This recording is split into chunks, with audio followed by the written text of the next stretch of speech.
नमस्कार दोस्तों, हिंदी साहित्य सागर में आप सभी का हार्दिक स्वागत है। प्रतियोगी परीक्षाओं की तैयारी को और भी धार देने के लिए आज हम अपनी परीक्षा श्रृंखला के अंतर्गत एक अत्यंत महत्वपूर्ण विषय लेकर आए हैं, हिंदी आलोचना। साथियों, टीजीटी, पीजीटी और नेट जेआरएफ जैसी परीक्षाओं में आलोचना खंड से हमेशा जटिल सवाल पूछे जाते हैं। आज की इस क्लास में हम पिछले वर्षों के प्रश्नों और परीक्षा पॉइंटर के महत्वपूर्ण तथ्यों का निचोड़ देखेंगे। हम उन सभी प्रमुख आलोचकों और उनकी कृतियों को कवर करेंगे जो अक्सर परीक्षा का हिस्सा बनती हैं। तो चलिए दोस्तों, बिना समय गवाए हम शुरू करते हैं आज की ये प्रश्नोत्तरी। पहला प्रश्न है कि मैं साहित्य को मनुष्य की दृष्टि से देखने का पक्षपाती हूँ। जो वाकजाल मनुष्य को दुर्गति, हीनता और परम मुखापेक्षिता से न बचा सके, जो उसकी आत्मा को तेजोदीप्त न बना सके, जो उसके हृदय को पर दुख कातर और संवेदनशील न बना सके, उसे साहित्य कहने में मुझे संकोच होता है। यह कथन किसका है? तो यह कथन हजारी प्रसाद द्विवेदी का है। अगला प्रश्न है कि उपनिवेश में स्त्री की लेखिका कौन है? तो इसकी लेखिका जो है प्रभा खेतान है। निराला की साहित्य साधना के लेखक हैं। निराला की साहित्य साधना आलोचना के लेखक कौन हैं? तो ये हैं रामविलास शर्मा। महिला रचनाकार की कृतियाँ अपनी संवेदनशीलता, तार्किकता और तेवर में बेहद पठनीय होते हुए भी आलोचना के ठंडेपन की शिकार हैं। उक्त कथन है तो ये कथन है ममता कालिया का। इस कथन को पुनः देखेंगे कि महिला रचनाकार की कृतियाँ अपनी संवेदनशीलता, तार्किकता और तेवर में बेहद पठनीय होते हुए भी आलोचना के ठंडेपन की शिकार हैं। तो यह कथन ममता कालिया का है। अगला प्रश्न है कि साहित्य लोचन के लेखक हैं। साहित्य लोचन के लेखक कौन हैं? तो इसके लेखक श्याम सुंदर दास हैं। निर्मला जैन की कृति कथा समय में तीन हमसफर। कथा समय में तीन हमसफर, इसमें जो है तीन हमसफर कौन कौन है? तो पहला है कृष्णा सोबती, मन्नू भंडारी और उषा प्रियंवदा। ठीक है, इसको ट्रिक से भी याद कर सकते हैं, KMU। कृष्णा सोबती, मन्नू भंडारी और उषा प्रियंवदा। अगला प्रश्न है कि कामायनी एक पुनर्विचार कृति का प्रकाशन हुआ है, कब हुआ है? तो ये 1961 ईस्वी में हुआ है। मुक्तिबोध रचनावली का संपादन किसने किया है? तो नेमिचंद जैन ने किया है। सौष्ठववादी आलोचक कहा जाता है, तो नंद दुलारे वाजपेयी को सौष्ठववादी आलोचक कहा जाता है। रंग दर्शन के रचनाकार कौन हैं? तो रंग दर्शन के रचनाकार नेमिचंद्र जैन हैं। प्रश्न है कि प्रेमचंद को कबीर के बाद हिंदी का सबसे बड़ा व्यंग्यकार माना है। किसने माना है प्रेमचंद को कबीर के बाद हिंदी का सबसे बड़ा व्यंग्यकार? तो ये कोई और नहीं बल्कि रामविलास शर्मा जी ने माना है। उनकी आलोचना की प्रमुख विशेषता है उनकी अनाविल दृष्टि और निर्मल विवेचन। यह कथन किस आलोचक के प्रति है? तो यह कथन विश्वनाथ प्रसाद मिश्र की है। कबीर और तुलसी भाषा में एक मिशन के तहत लिख रहे थे। यह कथन किसका है? किसका मानना था कि कबीर और तुलसी जो थे वो भाषा में एक मिशन के तहत लिख रहे थे? तो ये मानना है बच्चन सिंह का। आज के व्यापक सामाजिक संबंधों के संदर्भ में जीने वाले व्यक्ति के माध्यम से ही मुक्तिबोध ने अंधेरे में कविता में अस्मिता की खोज को नाटकीय रूप दिया। वह आलोचक जिनका यह कथन है, वह आलोचक कौन है जिनका ये कथन है? तो वो है नामवर सिंह। अगला प्रश्न है कि आज का हिंदी निबंध साहित्य अधिकांश में आलोचना की ओर दौड़ा जा रहा है। आजकल आचार्यत्व की चाह रीतिकाल से भी कुछ बढ़ी चढ़ी है। यह कथन बाबू गुलाब राय का है। अगला प्रश्न है कि किसी वस्तु के प्रत्यक्ष ज्ञान या भावना से हमारी अपनी सत्ता के क्रोध का जितना ही अधिक तिरोभाव और हमारे मन की उस वस्तु के रूप में जितनी ही पूर्ण परिणित होगी, उतनी ही बढ़ी हुई हमारी सौंदर्य की अनुभूति कही जाएगी। यह कथन किसका है? तो यह कथन आचार्य रामचंद्र शुक्ल जी का है। प्रश्न है कि वह रचना जिसकी भाषा परिमार्जित खड़ी बोली है, जिसमें भाषा के दो रूप प्रांजल व्यावहारिक भाषा तथा संस्कृत निष्ठ शास्त्रीय का प्रयोग दिखाई देता है, यह कथन जो है किसका है? तो यह कथन हजारी प्रसाद द्विवेदी का है। मुक्ति बोध की प्रतिबंधित पुस्तक का क्या नाम है? तो वो है भारत इतिहास और संस्कृति। आचार्य रामचंद्र शुक्ल और हिंदी आलोचना लिखा है। आचार्य रामचंद्र शुक्ल और हिंदी आलोचना किसने लिखा है? तो ये है डॉक्टर राम विलास शर्मा का। अगला प्रश्न है कि वह रचनाकार जिसने अपना प्रथम आलोचनात्मक लेख निराला जी की कविता लिखा, जो चर्चित पत्रिका चांद में प्रकाशित हुआ। प्रश्न है कि वह रचनाकार जिसने अपना प्रथम आलोचना, कौन सा? अपना खुद का प्रथम आलोचनात्मक लेख, कौन सी लेख? तो निराला जी की कविता लिखा, जो निराला जी की कविता है ये चांद पत्रिका में प्रकाशित हुआ। तो वह रचनाकार कौन थे? तो वो थे डॉक्टर रामविलास शर्मा। भारतीय साहित्य के इतिहास की समस्याएं रचना लिखा है, तो यह भी रामविलास शर्मा ने ही लिखा है। ज्ञान राशि के संचित कोश का नाम साहित्य है, यह कथन महावीर प्रसाद द्विवेदी का है। देव और बिहारी पुस्तक के लेखक कृष्ण बिहारी मिश्र हैं। वह लेखक जिसको आलोचना के क्षेत्र में सम्राट माना जाता है, किस क्षेत्र में? तो आलोचना के क्षेत्र में क्या माना जाता है? सम्राट माना जाता है। किसको माना जाता है? तो आचार्य रामचंद्र शुक्ल जी को। आगे बढ़ते हैं, अगला प्रश्न देखते हैं कि विद्यापति की कविता का स्थापत्य श्रृंगारिक है, उसे आध्यात्मिक कहना, खुजराहों के मंदिरों के आध्यात्मिक कहना है। कथन है कि विद्यापति की कविता का स्थापत्य जो है श्रृंगारिक है, उसे आध्यात्मिक कहना, खुजराहों के मंदिरों को आध्यात्मिक कहना है। इन पंक्तियों के लेखक कौन हैं? तो इन पंक्तियों के लेखक हैं डॉक्टर बच्चन सिंह।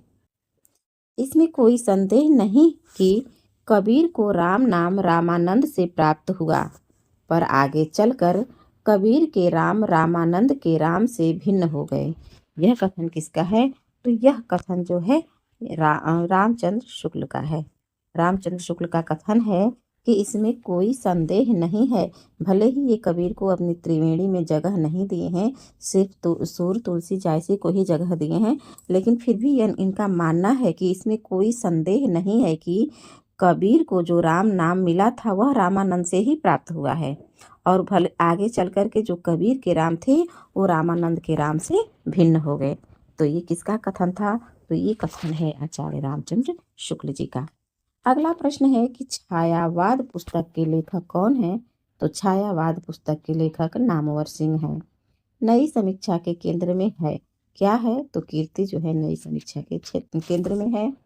मनुष्य ही साहित्य का लक्ष्य है, यह किस आलोचक की स्थापना है? मनुष्य ही साहित्य का लक्ष्य है, यह किस आलोचक की स्थापना है? तो ये है आचार्य हजारी प्रसाद द्विवेदी का।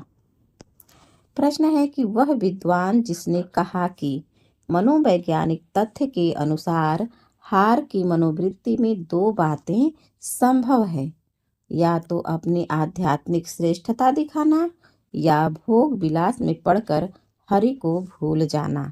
भक्ति काल में लोगों में प्रथम प्रकार की प्रवृत्ति पाई गई। यह कथन किसका है? तो ये कथन बाबू गुलाब राय का है, और यह कथन बहुत ही महत्वपूर्ण है क्योंकि ये प्रश्न जो है कई परीक्षाओं में देखने को भी मिला है। एक बार पुनः पढ़ते हैं इस कथन को, बाबू गुलाब राय के कथन को, कि ये क्या कहना क्या चाह रहे हैं। इनका कथन है कि वह विद्वान जिसने कहा कि मनोवैज्ञानिक तथ्य के अनुसार हार की मनोवृत्ति में दो बातें संभव है। कितनी बातें? दो बातें संभव है। कौन कौन सी? या तो अपनी आध्यात्मिक श्रेष्ठता दिखाना या भोग विलास में पड़कर हरि को भूल जाना। अगला प्रश्न है कि साहित्य मनुष्य के अंतर का उच्छलित आनंद है जो उसके अंतर में अटाए नहीं अट सका था। साहित्य का मूल यही आनंद का अतिरेक है। उच्छलित आनंद के अतिरेक से अद्भुत सृष्टि ही सच्चा साहित्य है। साहित्य संबंधी यह अवधारणा जो है हजारी प्रसाद द्विवेदी का है। अंतःकरण की वृत्तियों के चित्र का नाम कविता है कहकर कविता की परिभाषा देने वाले आचार्य कौन हैं? तो ये हैं महावीर प्रसाद द्विवेदी। महावीर प्रसाद द्विवेदी कहते हैं कि अंतःकरण की वृत्तियों के चित्र का नाम कविता है। आचार्य हजारी प्रसाद द्विवेदी के निबंधों की भाषा किस प्रकार की है? तो वो है संस्कृत निष्ठ हिंदी। अगला प्रश्न है शुद्ध कविता की खोज के रचनाकार हैं? तो इसके रचनाकार दिनकर हैं।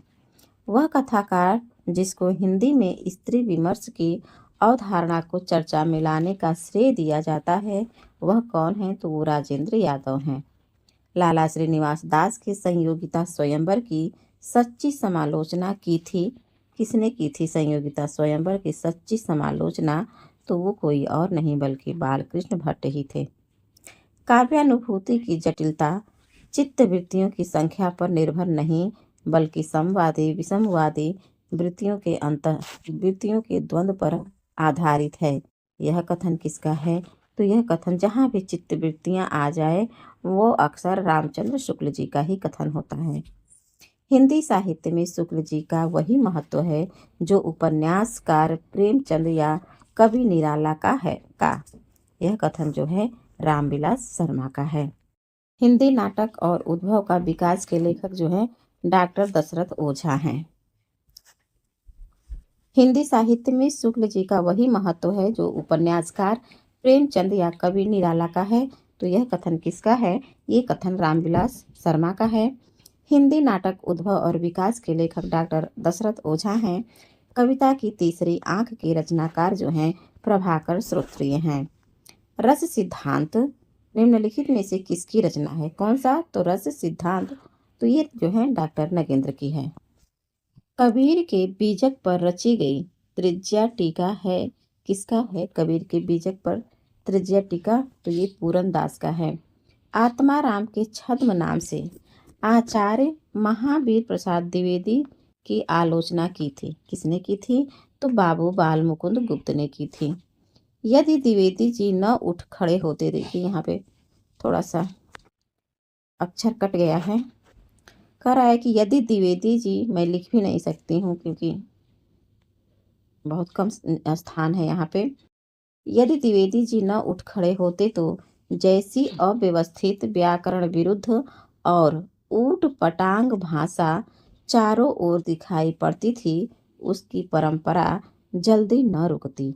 यह कथन किसका है? तो यह कथन आचार्य रामचंद्र शुक्ल का है। और यह कथन आचार्य रामचंद्र शुक्ल जी किसके लिए कहे हैं? तो महावीर प्रसाद द्विवेदी जी के बारे में कहे हैं। ये रचना यदि जीवन की अर्थ का विस्तार करती है तो आलोचना रचना के अर्थ का। यह कथन किस आलोचक का है? तो यह कथन रामस्वरूप चतुर्वेदी का है। नई समीक्षा नए संदर्भ आलोचना कीर्ति है तो ये डॉक्टर नगेंद्र की है। मुक्ति बोध कविता और जीवन विवेक नामक आलोचना पुस्तक किस समकालीन कवि ने लिखी है? तो वो है चंद्रकांत देव ताले की है। वह मार्क्सवादी आलोचक जिसने तुलसी को श्रेष्ठ कवि माना है वह है रामविलास शर्मा। रूपक रहस्य ग्रंथ की रचयिता श्याम सुंदर दास हैं। रामदहीन मिश्र कृत काव्य विमर्श का प्रकाशन हुआ है 1951 ईस्वी में। भाषा और समाज ग्रंथ के लेखक का नाम रामविलास शर्मा है। रस सिद्धांत स्वरूप विश्लेषण ग्रंथ के लेखक डॉक्टर आनंद प्रकाश दीक्षित हैं। रीति काव्य की भूमिका पुस्तक के रचयिता डॉक्टर नगेंद्र हैं। प्रखर साम्यवादी आलोचक हैं तो ये हैं डॉक्टर रामविलास शर्मा। केदार छायावादोत्तर कविता के सुमित्रा नंदन पंत है। यह कथन किसका है? तो यह कथन जो है बच्चन सिंह का है। एक बार पुनः देखते हैं बच्चन सिंह का कथन। केदार छायावाद उत्तर कविता के सुमित्रानंदन पंत हैं। तो डॉक्टर बच्चन सिंह का कथन है। बाबू श्याम सुंदर दास किस रूप में प्रसिद्ध हैं? तो यह आलोचक के रूप में प्रसिद्ध हैं। काव्य संसार के प्रति कवि की भाव प्रधान मानसिक प्रतिक्रियाओं की कल्पना की ढांचे में ढली हुई श्रेय की प्रेम रूपा प्रभावोत्पादक अभिव्यक्ति है। काव्य की यह परिभाषा देने वाले विद्वान कौन हैं? तो ये हैं बाबू गुलाब राय। हिंदी आलोचना में शुक्ल जी की चिंतनात्मक मान्यताओं को सबसे प्रबल समर्थन दिया। किसने दिया है? तो विश्वनाथ प्रसाद मिश्र ने। शिवदास सिंह चौहान की रचना है हिंदी साहित्य के 80 वर्ष। हिंदी साहित्य के 80 वर्ष किसकी रचना है? तो ये शिवदास सिंह चौहान की है। वह आलोचक जिनका कथन है कि आधुनिक काल में गद्य का विकास सबसे प्रधान साहित्यिक घटना है, तो ये किसका मानना है? तो ये रामचंद्र शुक्ल जी का। कहानी नई कहानी पुस्तक के लेखक कौन हैं? तो इसके लेखक नामवर सिंह हैं। कहानी नई कहानी पुस्तक के लेखक नामवर सिंह हैं। हिंदी कहानी संदर्भ और प्रकृति आलोचना पुस्तक के लेखक देवी शंकर अवस्थी हैं। लक्ष्मीकांत वर्मा की लिखी पुस्तक है नई कविता के प्रतिमान।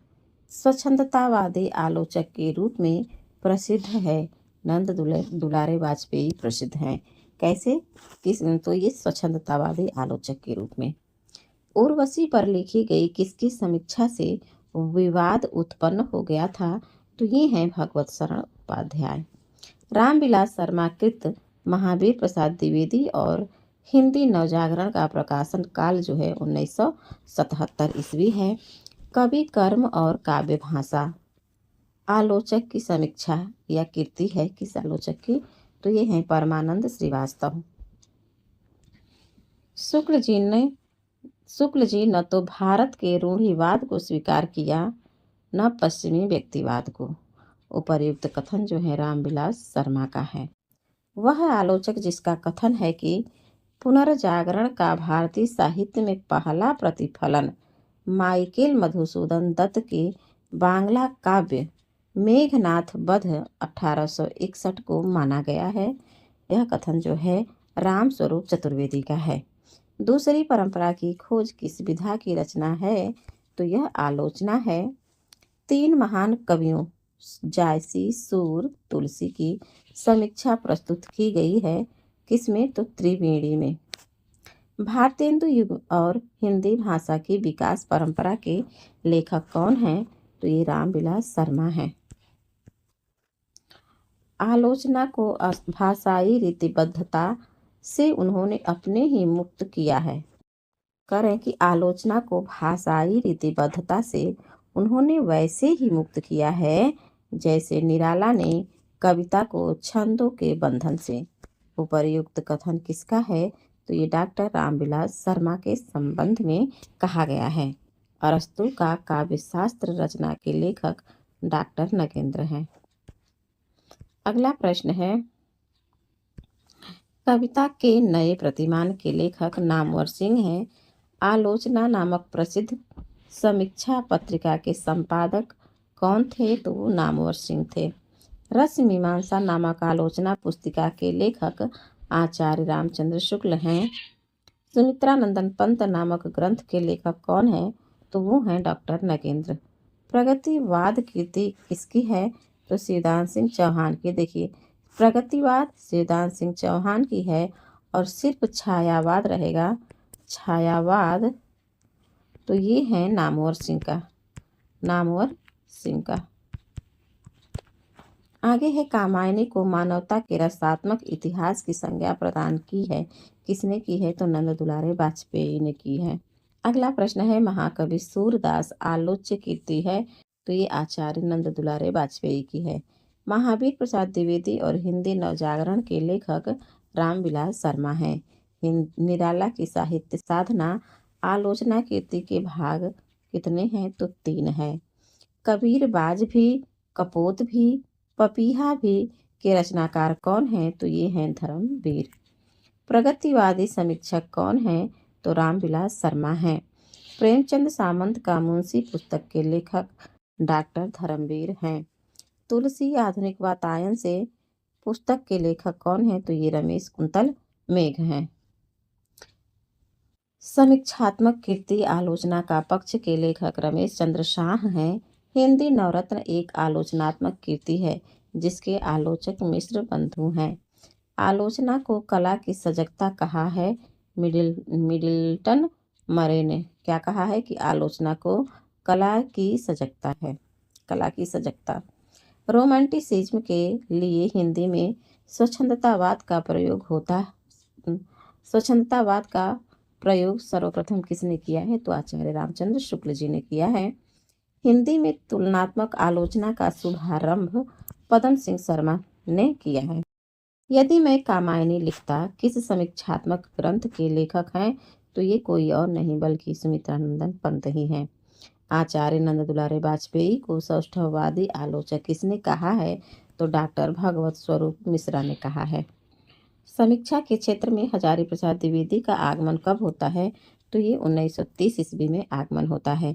भारतीय एवं पाश्चात्य समीक्षा दृष्टि से समृद्ध हिंदी के श्रेष्ठ समीक्षक कौन है? तो रामचंद्र शुक्ल हैं। वह समालोचक के साथ साथ जनवादी कवि भी हैं, वो हैं डॉक्टर रामविलास शर्मा।